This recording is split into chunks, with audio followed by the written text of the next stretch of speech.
folks, Ariel over here. Today what I'm working at, along with help from kittens apparently, is clearing out all the stuff that was in these shop planters. It was doing really well still until 2 nights ago. The last 2 nights we've had freezes, but the microclimate here by the shop does seem to protect this stuff. But the last 2 nights were 22 and 24 degrees and not a whole lot above freezing during the day, so that was enough to take out all this stuff, with a few exceptions, like the kale here is not frozen, but most things did. So just cleaning this stuff out. It's going to go in the compost and become more soil for this next year. But anyway, I thought it was a handy thing that I was kind of doing in one spot that would allow me to have a discussion with the camera, which a lot of the jobs don't lend themselves to.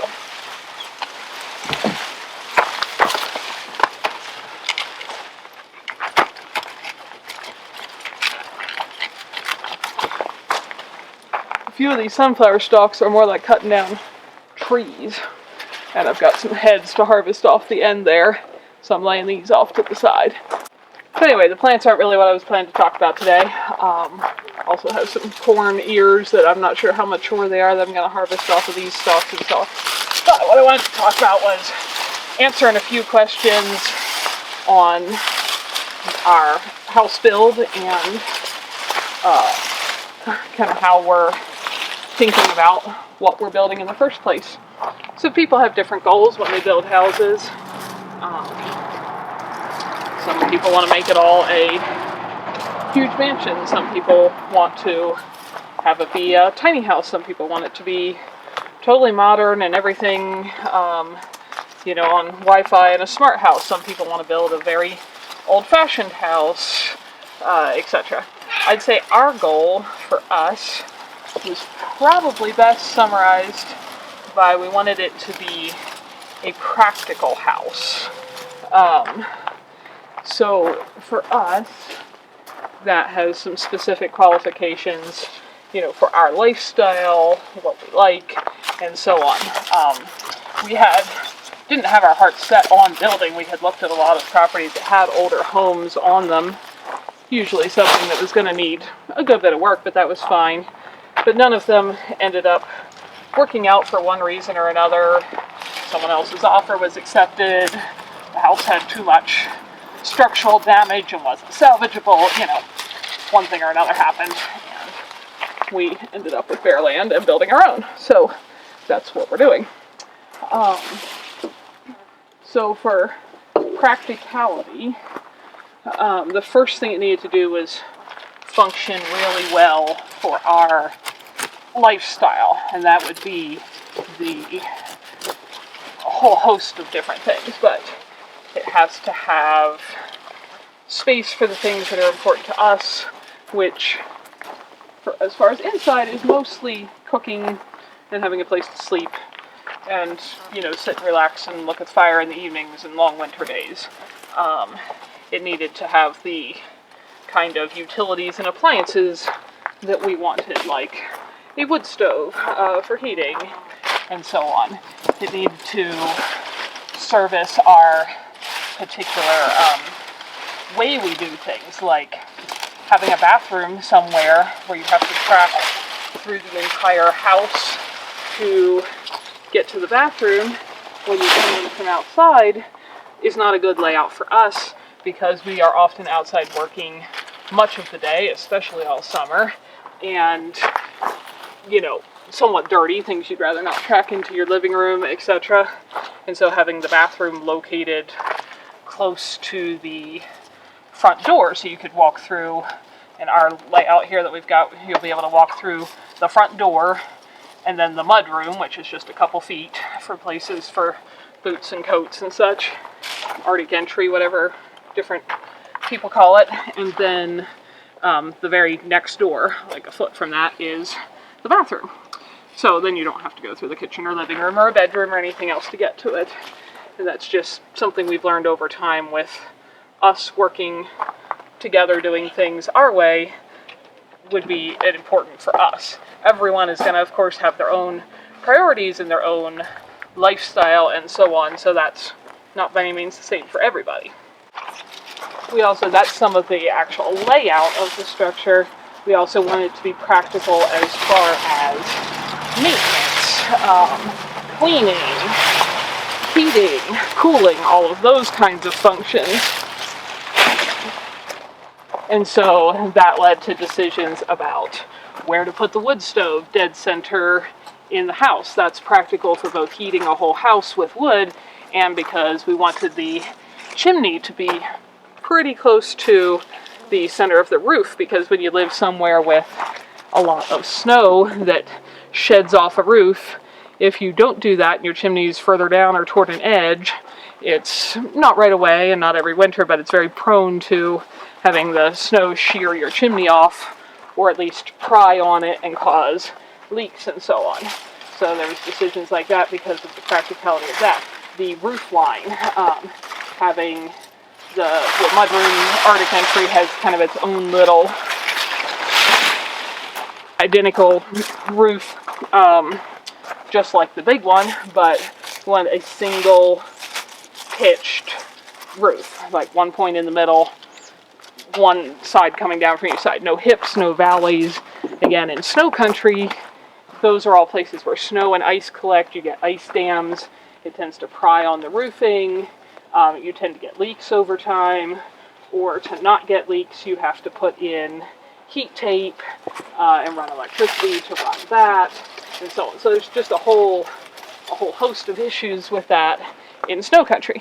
Now, if you live somewhere else that's very warm or something like that, these issues are probably going to be entirely different for you. But that was our considerations. We wanted that roof line, the way that it comes down from the peak, and shed water somewhat when it rains, but we don't get a lot of rain most of the year. So primarily where it sheds snow, we wanted that to not be in front of a door. So the doors are in the two gable ends where nothing sheds in front of them. These were all the different things we tried to consider and plan for being practical. Then that also is basically how we picked our choice of materials. A metal roof is a very long-term, durable roofing. Somebody had asked when I said we've got a long-term roof on a house, is there such a thing as a short-term roof? Yes, absolutely, there's such a thing as a short-term dried-in roof. The backing paper underlayment, whatever the right word is for that you put under a roof, that is short term. You put it on, that day it's dry, next week it's dry, probably next month it's dry, but it won't be dry in 50 years if that's left as your only roofing. There's medium term dry roofs, like doing asphalt shingles, and depending on your climate and the quality of the shingles and all of that. Asphalt shingled roof is 15-ish years more or less dry roof before you need a new roof. A good, well-installed metal roof should be able to be more like a 100-year plus roof. So that's a long-term metal roofing, and part of our goal was, for both of us, we wanted to have everything take some time and care, and you have to keep an eye on it, and there's probably nothing that's zero maintenance, but as low maintenance of things and not having to redo them, at least in our lifetime. That was our goal. So putting on a roof that we should both be able to be old and dead, should we live till we're old, before it will need redoing. Whereas if we had put on a shingled roof, it's a little bit of a cheaper material, but these days I'm not sure, if you're not doing it yourself, if it comes out any cheaper, because at least in our area, labor's so expensive and it takes more labor to put on, so I'm not sure you save a whole lot of money if you're paying someone to do it.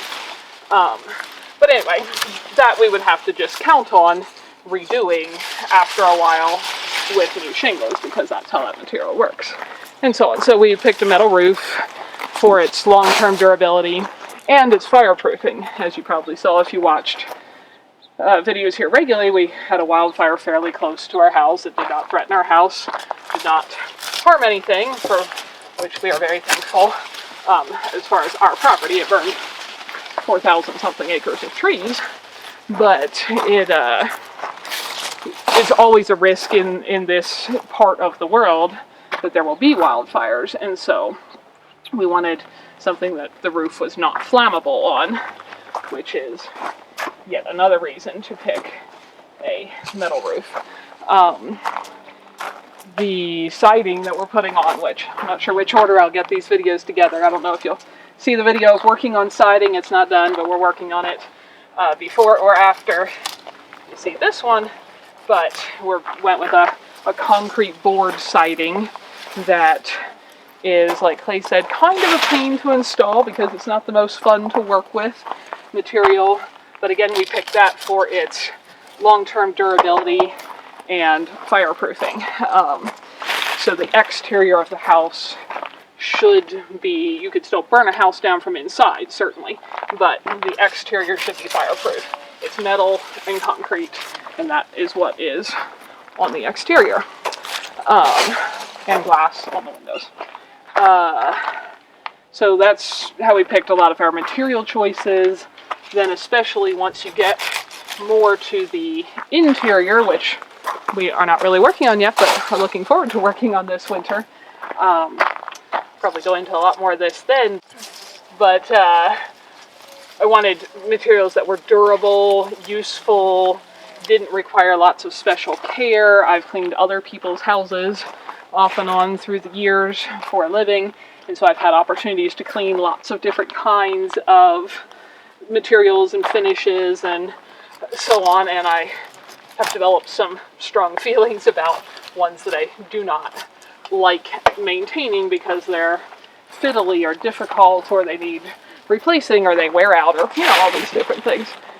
So again, we wanted to pick things that were as durable as possible, as long-lasting as possible, as functional as simply as possible. Anything that can conveniently be done without electricity, we want it to do. So in our climate, heating is easy to do without electricity. We have a wood stove. Cooking will be wood and gas, so there'll be two options for that. Cooling is done by opening the windows. Even though we had a very hot summer, it was still, the very hottest nights were probably 50 degrees overnight, which is too hot for us, and we don't tend to sleep well even with the windows open. But there's no air conditioning system that I know of that runs your bedroom down to about 35 degrees Fahrenheit, which is where we sleep most comfortably. And most of the year we can achieve that by simply opening the bedroom window. And so on. And then also, primarily inside, a consideration was wanting things to be fairly non-toxic. I'm pretty chemical sensitive to a lot of things compared to a lot of people, so some of these things bother me more than most, but that's been true for a lot of my life. And if you've been watching videos here for any length of time, I've gone over this a while ago in the tiny house, what kinds of everything from cookware to clothing to furniture, etc., cleaning products, personal care products, and such are much less full of poisons than other choices. And that's something that it's nice to see people in general are becoming more aware of over time. And a lot of people are choosing to use things that are less toxic. But that's a fairly big deal for me because I am so extra sensitive to that kind of stuff compared to a lot of people. So in pursuit of keeping the house as healthy as possible, that affected some of the choices for finishes and such that we will be using. And with a lot of these things, there are trade-offs and there's no perfect option. Often the most durable option is not the least toxic option. Or one person may be more sensitive to one kind of thing than another, or the most expensive option may be the best and you don't have the money for it, and so on. So there are all kinds of trade-offs. So I'm not remotely saying that our individual choices here are the perfect choice for everyone. I'm just explaining what we considered and took into account in the process of making our choices. So on the interior, there will definitely be no carpet. I find carpet annoying to clean. impossible to clean thoroughly. Even in a well-maintained house, I've never seen carpet when it's ripped out to replace that was not pretty disgusting underneath, because things get down in the fibers. And then many carpets are made out of very toxic materials, unless you get a very, very expensive one that's like pure wool or something. That is not necessarily in our budget, and even then they're difficult to clean thoroughly. So anyway, that's the kind of things that we've tried to think about in making our choices on this stuff. Also practical. Is there a reason to do something other than it's what people usually do? So in the modern house building world, often drywall is put on walls as the way to finish a wall. Before that, at different periods, it's been lath and plaster. I grew up around old farmhouses that very often had lath and plaster walls. There are, if you build a log cabin, the logs that create the structure could be both the inside and the outside of your house. We did not choose to go with a log cabin, though they can be very beautiful and cute for many of the above reasons listed. Log cabins are an absolutely fabulous choice of structure to build if you're in the woods with lots of trees and no other building materials. And they're beautiful.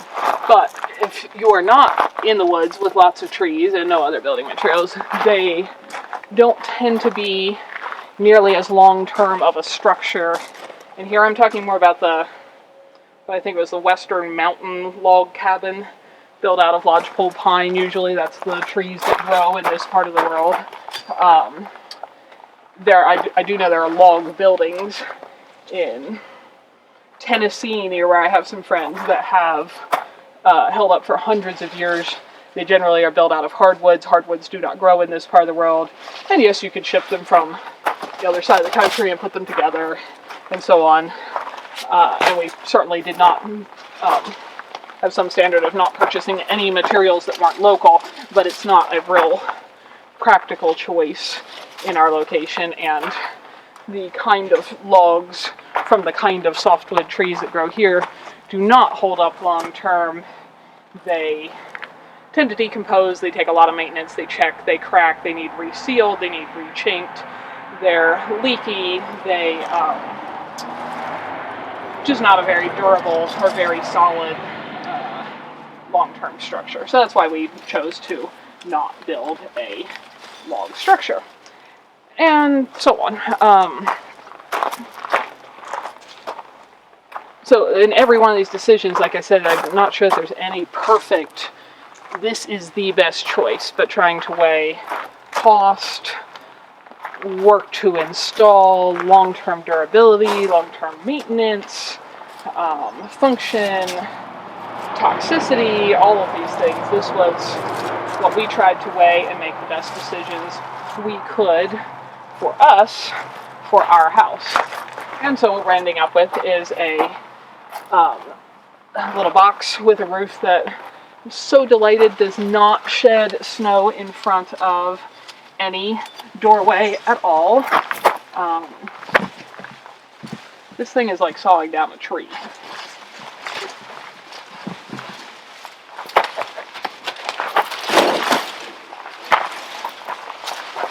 Check out the butt end on that. We went with reclaimed windows, both for cost and it seems though that wasn't necessarily our thought initially, for better quality than buying new. We went with new metal roofing for durability and fireproofing. You don't find secondhand metal roofing without lots of holes already in it, which is a water leak problem eventually. If it's something like a house and not a shed or a barn or wood bin or something that you're putting it on.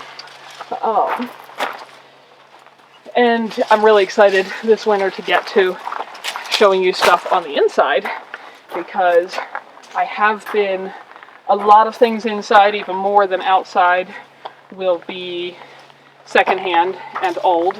It's easier to reuse some of those materials compared to exterior things. Like I said, I've never seen a spare intact concrete foundation secondhand that you could move to your property or something like that. So on the inside, that's much easier to accomplish. And so I have been actively collecting materials for the inside of our house for quite a few years, even before we started on constructing the exterior of it. Because if you're going to find things secondhand, they come available when they come available, and so some of this stuff can take some time to collect. So I'm really excited to show you what we're doing for some of those appliances. We have our heating stove, we have our cooking stove. There is some overlap between those two as well. We have almost all the stuff that's going to go in the house. But that'll get really long, so that'll go in another video. But anyway, trying to reuse old when possible. So if all other things are equal to me, the cost is the same, the quality is the same, etc., my first preference is I like things that look old, better than many things that look new. There are a few exceptions to that. The newer, it's quite a few years old now, camera that is filming this, I like working with much better than if I was using a very old film recorder camera to try to make a video to share with you guys. So there are some new things that are definitely improved, but I will almost always find an old cabinet, an old table, an old couch, an old roast pan, etc. more pleasant to look at and use. And like I said, that's what I would find if all other things were equal, but very often I also find them to be better quality and often less expensive as well than new things. So it's going to be interesting when somebody walks into our finished house. I think it's going to be very hard to date when it was built. You know, you can kind of walk into a lot of houses and be like, oh, this was built in the 1850s. It's that style of farmhouse. Or this place was built in the 70s. Look at the split-level design. Or this place was built in the 60s. Look at that beautiful lime green and purple shag carpet. There was that in a house I grew up in. And so on. Our house is going to be a little hard to date by looking at, because it's about the size and shape on the exterior that many older homes in this part of the world are. It's a practical structure. I didn't actually consciously pick that shape or size because I was thinking about it being traditional in this area. I picked it because it seemed to be the shape that held everything we wanted inside, had the convenient, functional design of the Arctic entry mudroom in a cold climate, had the snow not shedding in front of your doorways, that kind of thing. And then after we designed that, I kind of looked around and was like, oh, this is what the oldest houses in this part of the world are. Early 1900s, so a little over 100 years old now, and a lot of them are failing because they did not have necessarily access to materials to build a solid foundation and such when they were constructed here. So some of them are not going to stand up much longer, but the vast majority of them are about the same size, about the same shape, and about the same layout. The only real variation is where our roof does this, and then the doors are on the gable ends. Some have about the same size and a single roof that does this, but then they have one little, I don't know, dormer that sheds snow away from the door coming in or out of this side instead of the gable ends. But between those two styles, that's what almost all the old houses look like in this area. So that's kind of neat. I like older traditional things. So when you walk up to it, it's going to look like, oh, maybe this was built in 1927 as far as the shape and size and general layout. Then when you see the copper windows, you're gonna not have any idea when they were done. Then when you see the, let's see, big wood stove. That's an older stove that we got. They're actually still made today. I showed you guys that, but ours is an older version of it. And you're not going to know when that was made because they've been making wood stoves a lot like that for years. Some of the other appliances were made well before I was born. And then interior finishes, we're going with plywalling instead of drywalling. We did that in the shop as we did things because it seemed like a practical choice for a shop building. So that's plywood on the walls. It's very sturdy. You can hang just about anything, just about anywhere. It's very durable. It's fairly easy. I've never actually worked with drywall, but I hear it's not that much fun to do.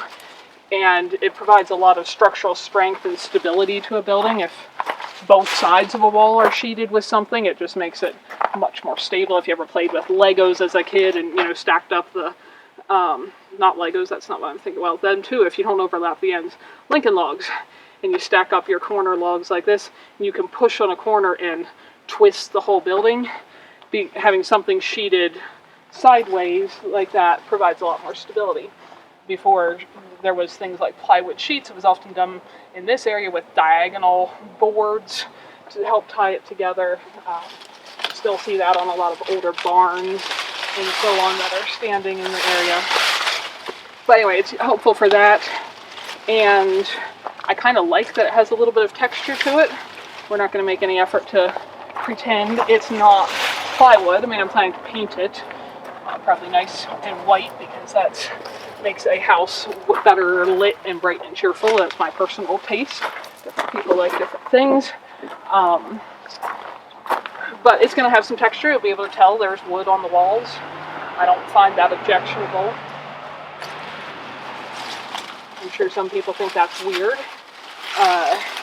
And it's fairly non-toxic.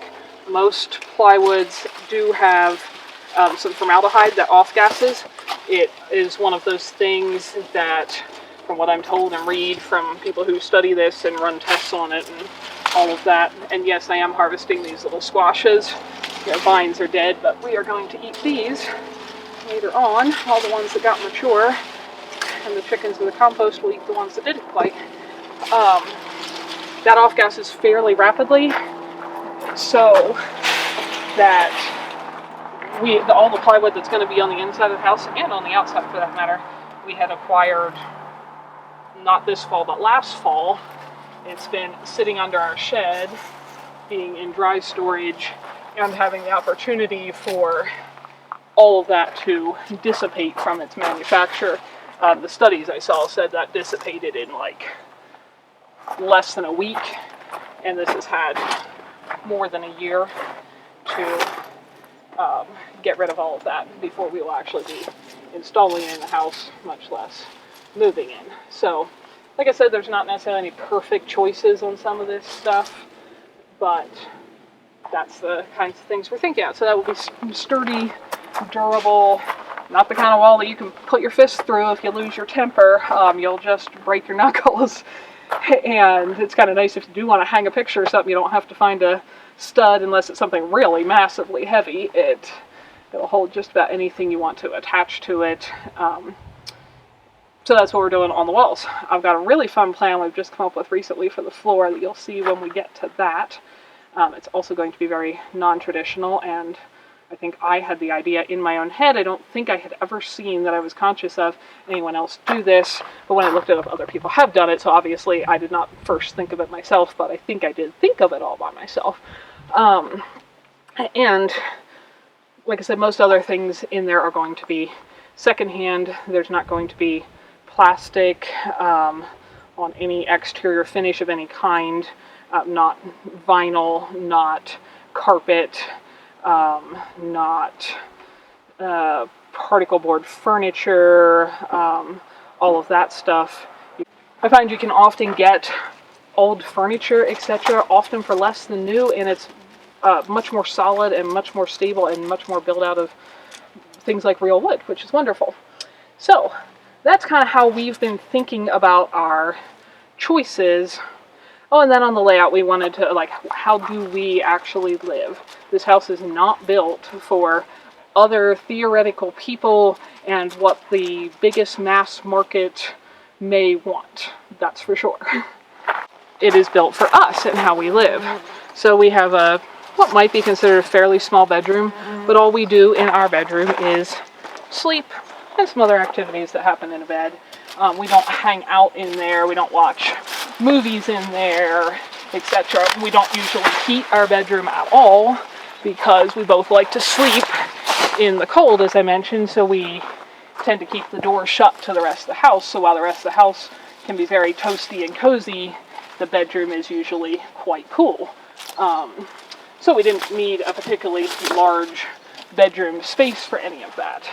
Then we're creating a, I don't know if you would call it a bathroom, I think it's a washing room, a cleaning room, because it will have a bathtub and a shower. I really like having a bathtub. I know they've kind of gone out of style, but I personally find a lot of physical benefits from soaking in a tub of hot water. It seems to help a lot if I'm, feeling achy or sore or ill or anything like that.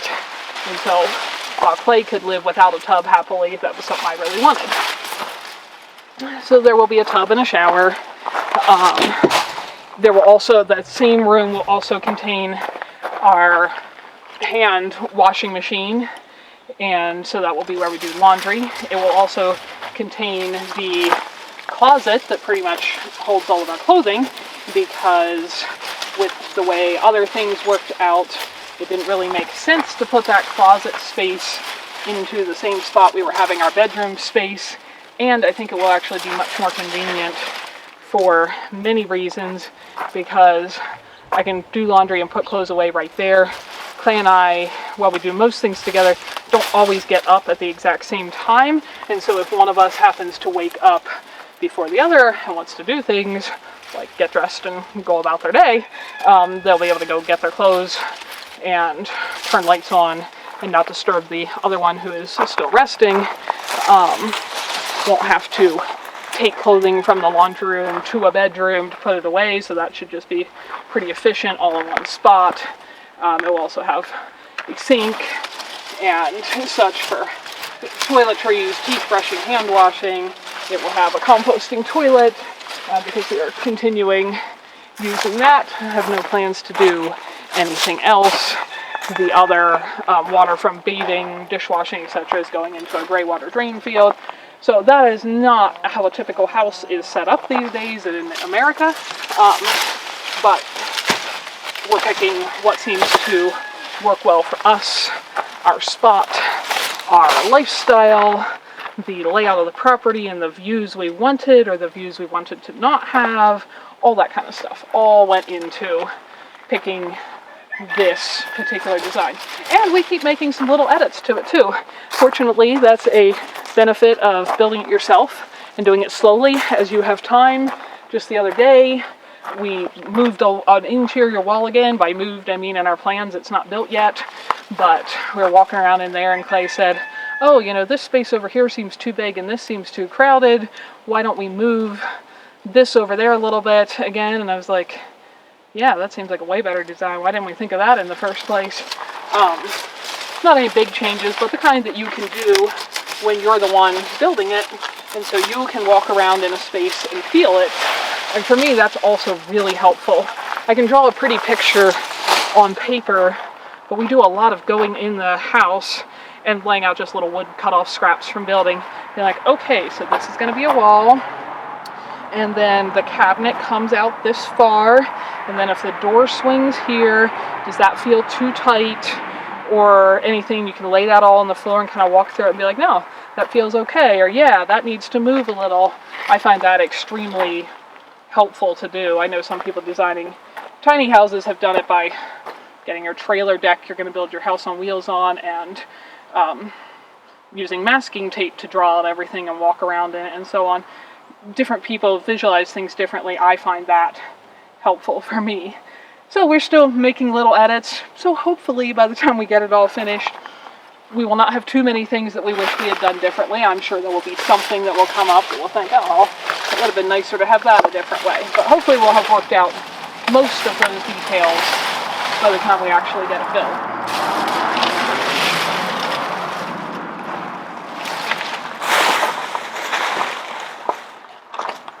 And as far as timeline, I had several people ask what's our timeline. We are very excited to have the house dry to the weather here before winter. That was the main goal we started the summer with. It looks like we may actually get done with the finished siding as well. That was something I was hoping for, but not counting on. Depends a little bit on what the weather does. It is snowing in the mountains, but it is not on the ground down here yet, so we'll see. But then our general timeline would be to be then able to work on the interior through the course of the winter, and hopefully by spring be able to actually move in. That's the goal. Life doesn't often go like you plan, so we'll see. But that's the goal.